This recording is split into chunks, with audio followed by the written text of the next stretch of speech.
Hey friends, it's Alex from Vulture Culture. Today we're going to be looking at how the Korg Prologue 16 voice analog synthesizer stacks up compared to the other analog polysynths in the market. I don't want to waste your time, let's jump right into it. Okay, so the Korg Prologue 61 key 16 voice analog synthesizer costs $1,500 in Sweetwater right now, and that is a lot of money for a synthesizer, especially nowadays when Omnisphere, which is an incredible synthesizer, which has much more flexibility than any analog synth, costs $500. And that's considered expensive because I think Serum and a bunch of the other synths that are popular are more in the $200 range. So why even buy an analog synth? Well, for me, there's really three reasons I got this synth. The first would be Omnisphere's hardware integration. So when I was thinking about buying an analog synth, maybe the number one thing that I was thinking about was, will I be able to take this layout and be able to have it integrate into what I'm already doing with Omnisphere? So when I'm not even using the synth engine and I'm just using it as a way to control Omnisphere, when I'm like working on a granular pad or something and I want to control the filter cutoff and I just go to reach for it, I think really the strength of hardware is in the actual turning of the knobs, having a physical relationship and muscle memory developed with the instrument instead of just using a mouse to program. I think there really is something to that tactile part of our brain that when you're touching something, it engages a part of your brain that's different than when you're just using a mouse. So that's one reason. And so Korg is, along with a bunch of other synths, supported by Omnisphere in the 2.5 update, where everything in this synth is basically emulated in Omnisphere. And I'm gonna do a follow-up video to this, actually looking at how good, like reviewing the actual hardware integration, how good it integrates, where it sounds the same, where it sounds different, if it's gonna be useful for me or not. So the second thing that I had as far as synthesizers go is for voltage controlled oscillators. Now, voltage controlled oscillators versus digitally controlled oscillators. So digitally controlled oscillators are still analog, but the tuning of them is controlled digitally instead of with voltage. And so what that does is it gets the tuning really precise. And, in the YouTube synth world, from reviews and stuff that I've seen, it really seems that everybody's like, hey, there's really not that much of a difference. But for me, if there's any magic to analog, it's not in the waveforms because you can model those perfectly. It's in the fact that the voices drift in and out of tune in sort of a musical way. And I've already seen that with this guy that, sometimes you hit a note and you just get a weird, set of voices that are drifting in and out. And there is something beautiful about that. And so for me, one of the big things was I wanted a synthesizer that had a lot of VCOs so I could still program like I do in Omnisphere and not feel that I'm losing anything. So for instance, the Minilogue XD, if you look at this layout here, we've got the two VCOs and the multi-engine, the same multi-engine, the same shapes. You've got the voice mode depth, the same voice modes, filter cutoff resonance drive, the amp EG, one LFO, and the same effects. So it's literally the same synth in essence. It's got 1/4 the voices, but it actually comes with a sequencer. So it's actually got more features than the flagship synth, which to me is crazy. That you can spend this much money and not get as many features as the $540 or $550 Minilogue XD. I was very close to getting this because it's 1/3 of the cost. You get 4 analog oscillators and you get the exact same control more or less over Omnisphere. And that's pretty awesome. I just use it with a regular MIDI controller. So for me, aside from the high VCO count, which means you can't get the same level of detune and polyphony, you can't stack 4 oscillators on top of each other and then play 8 notes, right? Or 4 notes with a long release time so that in the next 4-note chord, you don't steal any of those voices. you know, the Minilogue is a great thing. So the third reason I went with this synth was because when I reached out to Spectrasonics about what they thought made a good hardware controller, they said, go with something you like the sound of, because otherwise you just have an expensive MIDI controller. And that really is true. And so they said, you know, go with Moog or with Sequential for the classics if you want. And then they said the Novation Summit and Peak were good, but they're not analog. For me, I was dead set on getting an analog synth if I was going to spend this much money on a synthesizer. To me, anything that's a digital synth, even if it's got a great layout, it's a digital synth. I already have Omnisphere. That's the best digital synth, and that synth will continue to grow, whereas a hardware synth, there's always limitations with it. But anyways, when I was listening to the different sounds, one of the synths that I was really considering is the Dave Smith's Prophet Rev2 8 voice. So it's the exact same cost, same number of keys. You get the 2 mod wheels up high. You get shape control over the oscillators. You've got 3 oscillators just like this, except the third one is a sub instead of this digital wavetable FM or user multi-engine oscillator. So really where this one beats that one out is in terms of you get the multi-engine, which you can load, like I just saw recently by Dirtbox Synths. I think it's called Physic. It's a physical modeling oscillator that sounds amazing. And that's like a thing that's not even in Omnisphere right now. But whenever I update Omnisphere, I'm always like, they always say, what would you like to see in Omnisphere? And I always say physical modeling. So that's amazing that this can be built into this, and we don't have that on the Rev2. But what you get on the Rev2, and 8 voices is probably plenty of voices to get a lot of polyphony and detune and everything. But the modulation is just so much better as far as what you could do. So the fact that you have 4 low frequency oscillators and that you can send them wherever you want. So here on the Prologue, you've only got 1 LFO, and it's hard tied to either the pitch, the shape, or the cutoff. You can't do anything other than that. Whereas with this, you can basically just hit the LFO and wiggle any knob and it starts controlling that. I mean, that's huge. Okay, if we look over here at the envelopes, you've got the amp envelope and a filter envelope, just like the Prologue, but then you have an auxiliary envelope, which that would be huge too if you could control these other parameters with an extra envelope. That would make this Prologue so much more powerful. So really, in terms of sound design, the Rev2 just slaughters the Prologue. So what do you really get with the Prologue that you don't get with the Prophet? And the answer is, for one thing, the sound. I actually like the sound of the Korg. Like, there's something about the hugeness that you can get.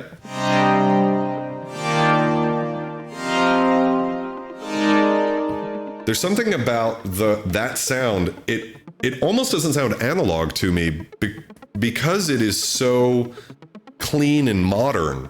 And whenever I hear the Rev2, which is actually the waveforms themselves are actually brighter than this, but there's a warmth here, but there's also just this like cleanness to it that I love. And the sound of the effects, I really think I'm more or less sold just on the reverbs that are built into this. This thing just screams like living in a Blade Runner world, and I love that shit. And the Rev2 has a certain tone from the Curtis filter that's built into it that's great, but it just doesn't speak to me the same way. But as far as actual sound design, this thing kills it. So one of the things I want to say about what I was looking for in a synthesizer is I already have Omnisphere. For me, Omnisphere is always going to be my synth, and it is my home, and you can modulate yourself into fucking oblivion with that synth. I mean, there's just no limit to how much shit can get modulated in there, effect sends, everything you could want. And so for me, the lack of modulation in this is okay. Also on the Rev2, you only get 1 effect per layer.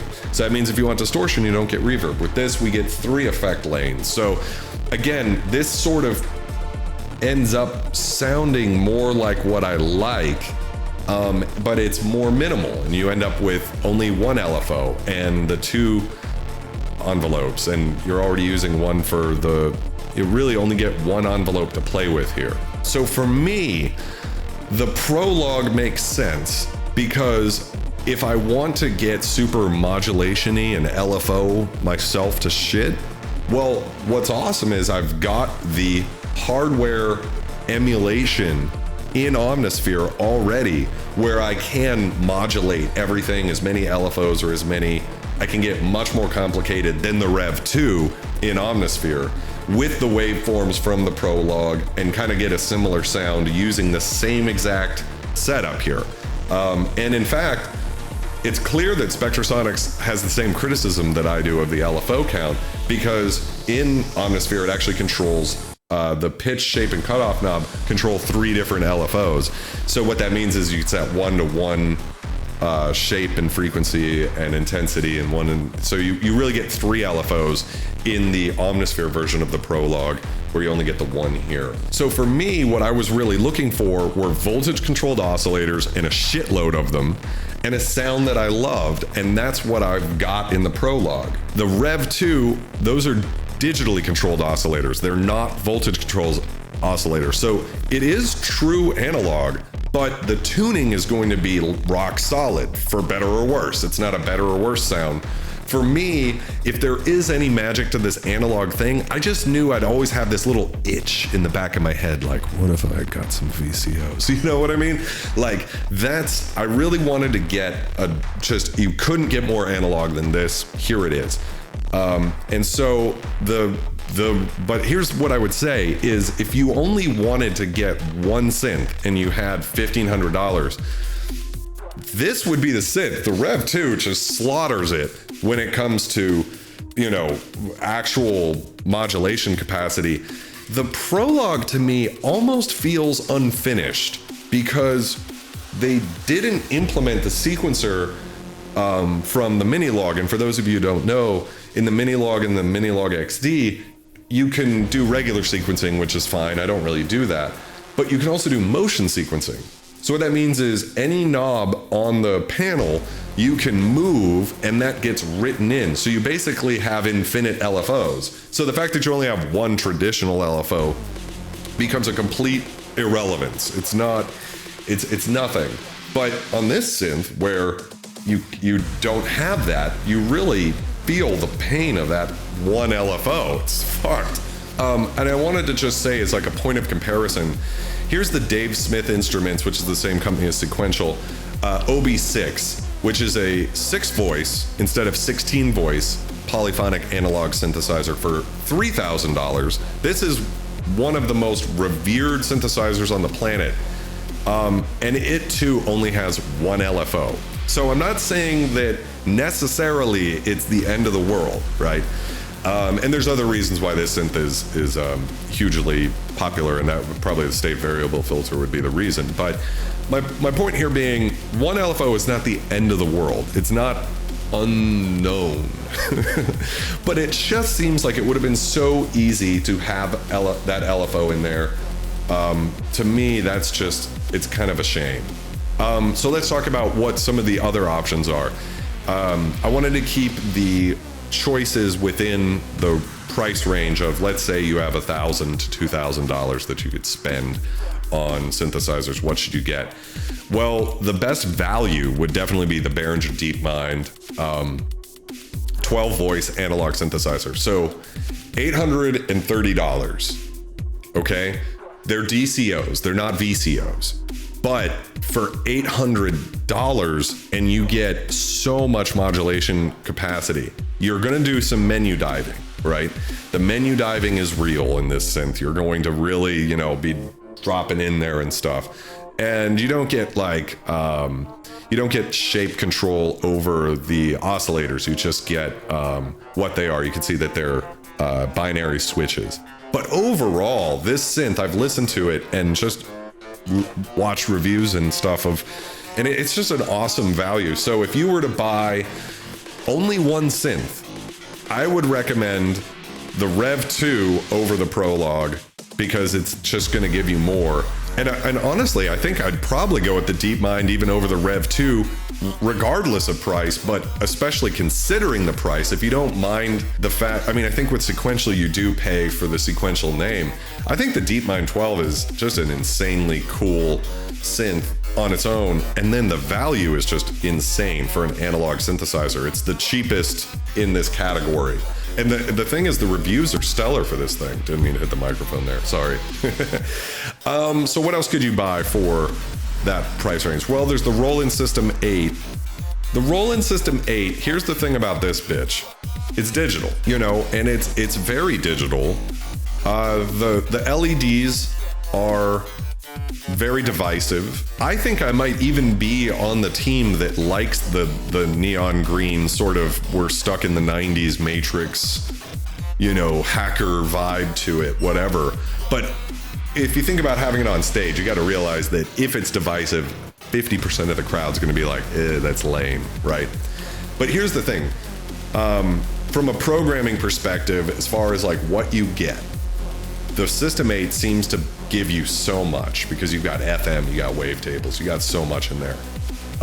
There's a VST version of this synth, the System-8 plug-out synthesizer, so you could be running that in your DAW and, you know, basically just use that when you're in your DAW and then transfer those patches to the thing live when you go to play live. I mean, it's a really cool setup, but for me, $1,500 is a lot for something that's not analog and not pushing the envelope necessarily compared to the ASM Hydrasynth. This is the other synth. It was really the Prologue and the Hydrasynth that I was interested in sound-wise. If you were to say, hey, what did you like the sound of? This thing's sound is insane.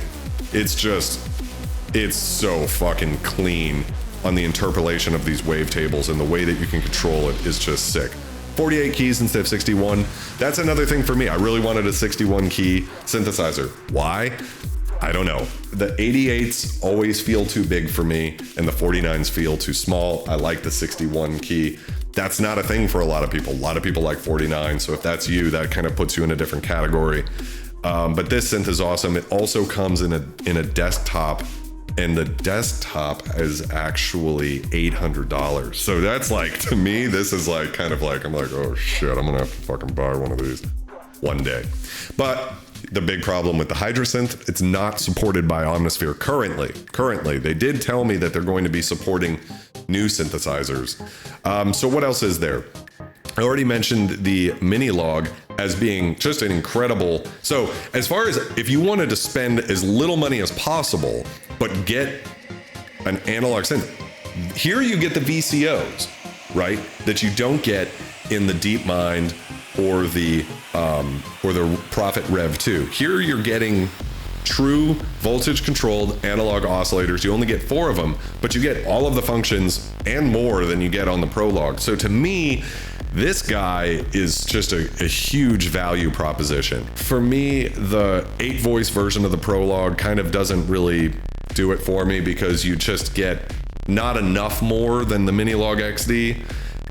And you don't get all of the features. You don't get all of the voice mode stuff. You don't get the low frequency compressor. So it's kind of like the worst of both worlds. It's still $1,000 fucking dollars, which $1,000 is a lot of money. But you don't get all of the advantage of the rest of it. All right, I'm gonna throw one more synthesizer in here. This is over the $2,000 mark, but I felt like I should mention it.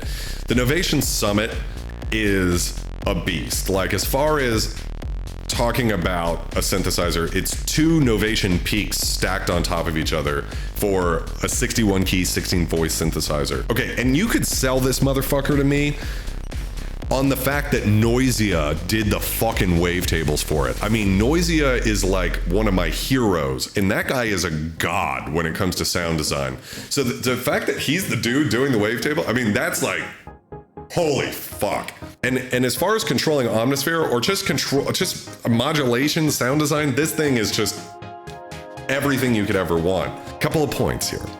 One is it's a hybrid synthesizer. It is not analog. The oscillators are actually digital, but they use analog filters, so that's what makes it hybrid.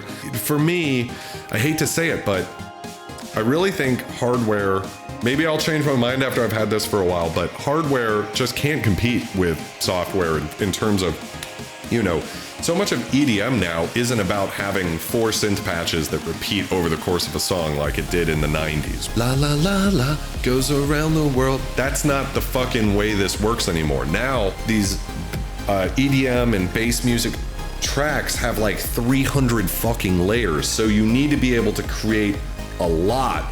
And I just think that this type of thing, as cool as it is, it's like, unless you're rich, like, how are you going to spend this kind of money on something that isn't even analog? And the other thing that I don't love about this synth, and going back to what Spectrasonics told me, is it's actually very dull sounding, at least with the analog-esque part of it. Like the waveforms themselves are pretty dark, which is cool, especially for like bass. I mean, it'd be pretty thunderous, but as far as like being mix ready, it actually to me doesn't sound all that great. But I wanted to throw it in because I'm sure there's somebody out there who should definitely get this guy. And why spend $1,500 if you could save up an extra $700 and this is your dream synth? I would just say go with this. As far as like what you can do with it, this thing is probably unparalleled compared to everything else I mentioned.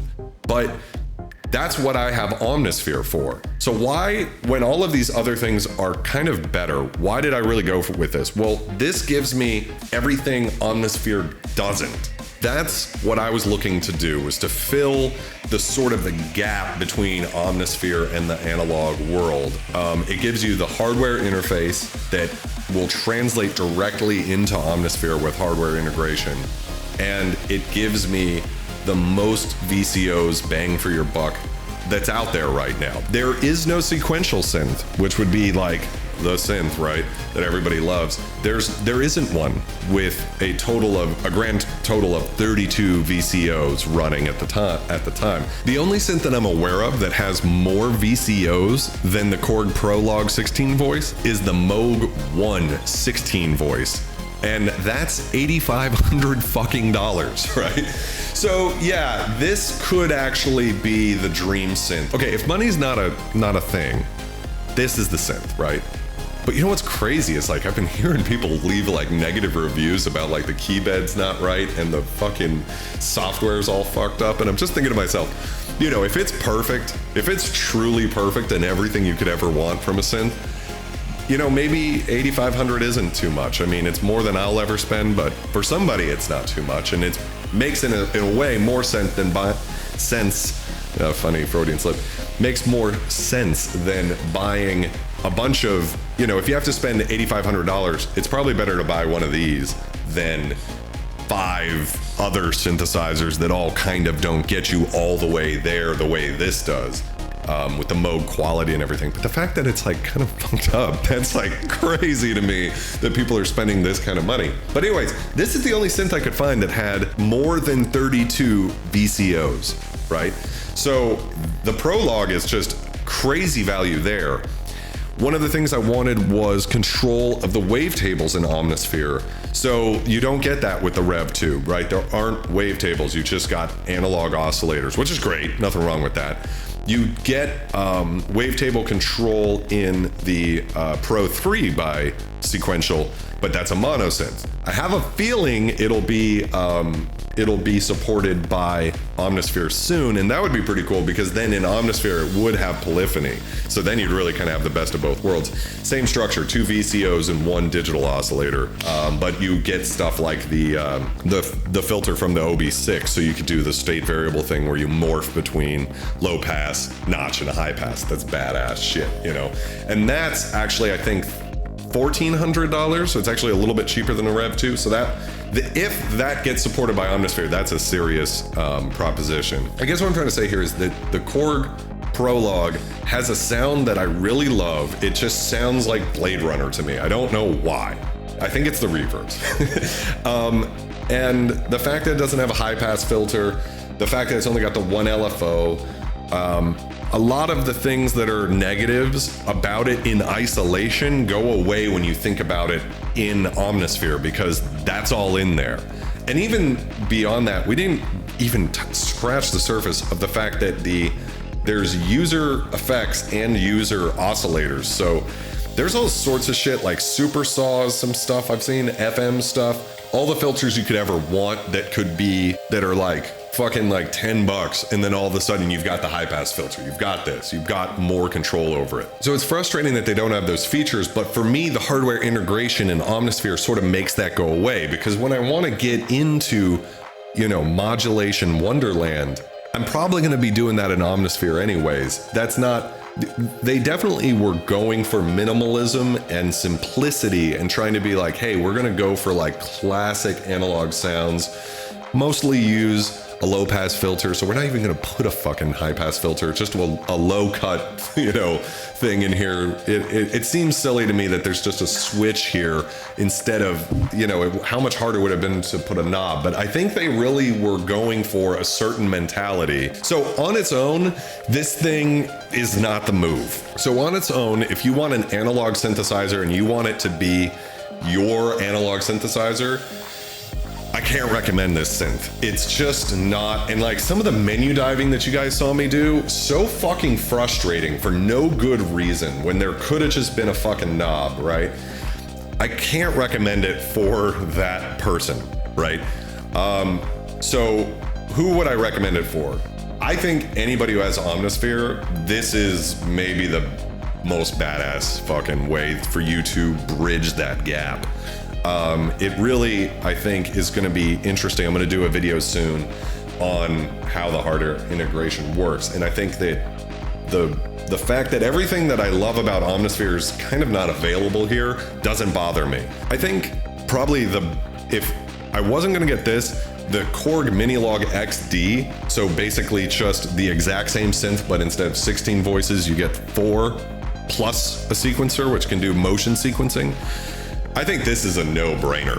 550 is crazy. And honestly, when I was making sounds on this, I was basically only using 4 oscillators anyways. Like, the voice mode detune's cool, but like, you don't need it. You don't have to have it. Like, on its own, 4 voices would be great. And you get basically the exact same fucking control of Omnisphere that you would get with this. So, I mean, that's kind of a no-brainer. I think this is probably the most badass synth that you can get in it, you know, for what it is. 550 is nothing. And then if you want to go with the full thing, so with this you would need, there is the keyboard version of this, but fuck that. I would just use like a 61 key, $100 MIDI controller. If you want to get it built in, I think the DeepMind is just an incredible value proposition. I mean, you get all of the control here. Yeah, it's not knobs, it's faders, but faders are cool too. You get basically everything that I got, except it's DCOs and it's 12 voices instead of 16. It's half the price, more or less. You know, I really love the effects in this guy, but the effects in this are good too. I think that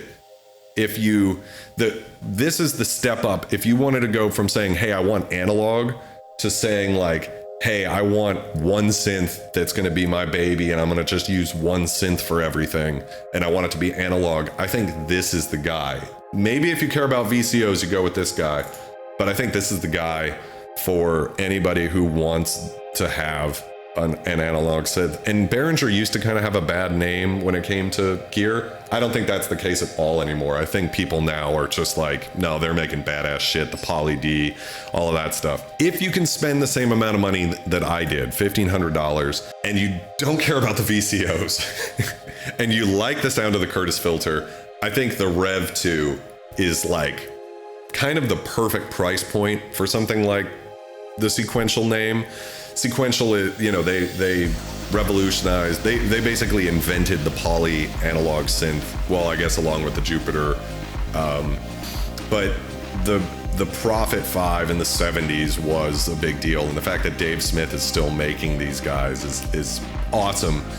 And this is the perfect like balance. This is more flexible than a Prophet 6 or a Prophet 5 or a Prophet 10 for that matter, or an OP6. All of the other sequential synths, you get more modulation, more routing possibilities. You know, you only get one effect per layer, so for me that's kind of a buzzkill. But just as far as you get the auxiliary envelope, That's huge to me. 4 low frequency oscillators, huge. Still got the sequencer. You don't get the motion sequencing, but I don't have that in this synth either, right? So, you know, the Minilogue might beat you out there if you don't mind. I think the 8 voices is more than enough though for an analog poly. And I think that, you know, this is probably, you know, a really good deal too. If you want a premium synth, and this again kind of fits into the one synth where you just have one baby and you just love that thing to the fucking end of time, this is your guy. If you don't care about analog, this is the motherfucker right here. This fucking Hydrasynth just sounds amazing. If there's one analog synth I would like to have, as far as if money is not an option, I would go with the OB6, because the state variable filter is just too fucking cool. I think if you want probably the best Omnisphere controller, if you just really don't care about money and you don't care about what this thing sounds like, I just think this thing doesn't sound, to me, it just sounds like the worst part of the Virus synth line, where it's at that kind of tacky 90s sound to it. I know people love this thing, and maybe I haven't heard it used right, and maybe it's just the presets, you know, and presets can be misleading. I think Roland is sort of, they're going for a certain type of thing. They're having an identity crisis to me, because they do one of two things. They either do this neon green toxic sludge LED, super futuristic, there's not even a pitch bend wheel, it's like a joystick thing, but it's not vector synthesis, you know, it's either that mentality, or they're releasing clones of shit from the 70s and early 80s, and they're just trying to I think there's 5 versions of the 808 that they're selling right now, between the boutique and then the Aria line, which is the neon green, super fucking cool. You know, and honestly, it's not the color. I know I'm ragging on it in this video, I don't mean to. It's more like the design mentality behind it. I just want them to get that. The Summit, I think, is just, I just have trouble with it. You know, maybe you go with the Peak, it's only 13, 14 if you don't care about analog. But if you don't care about analog, the Hydrasynth really does something, a certain sound I haven't heard before, not even in Omnisphere, not in Serum. It's really unique. The Summit doesn't do anything that I've heard yet. Maybe I just haven't heard it, right? You know, go ahead and rail me in the fucking comments, but it doesn't do anything that I don't already hear in Arteria Pigments, in Omnisphere, in anything that's doing virtual analog well. I feel like that's a lot of money for an analog filter. You know, I don't know. I think there's maybe just a better way to do that.